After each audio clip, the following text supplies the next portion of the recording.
in this generation, we lived through the Cold War, right?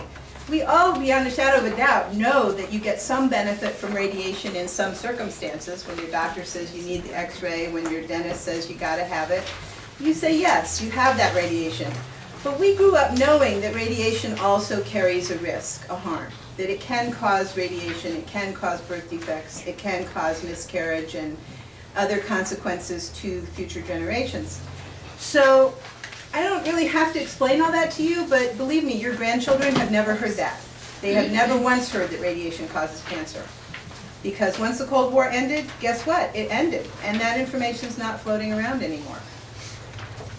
So we know that radiation is harmful, but only recently have we really understood how much more harmful it is to children. And then this year, this paper comes forward saying it's also more harmful to women compared to men. And I'm going to wait for the paper to stop rustling because I need the women in this room to hear this. And I need you to hear this for your daughters and your granddaughters. The National Academy of Sciences published a report 5 years ago that I read, went right by me what the numbers said.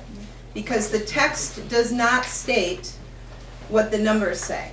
And I was challenged by several people to sit down with it. I went through it. I did all the simple math to get it down to 1 in so many. And then you can see the ratios in the columns between the reported incidence of cancer for men and the reported incidence of cancer for women, the reported deaths from cancer for men, the reported deaths from cancer for women at the same dose. And it's 50% more cancer and 50% more cancer death for women at the same dose compared to men. And this is not in the text of that report.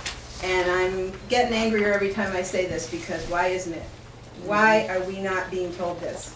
Why do the workers who go to work every day, men and women in the same environment, why is it not disclosed to those women that they are at higher risk?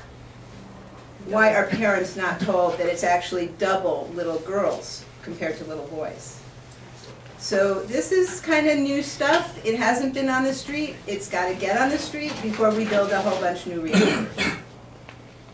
So that's my appreciation for your time and your attention, and I want to stop now and introduce Laura Sorenson, who I can tell you is the only individual I know in this entire region who has kept her eye on one ball, and that is these proposed reactors in Gaffney, South Carolina, which are so close together.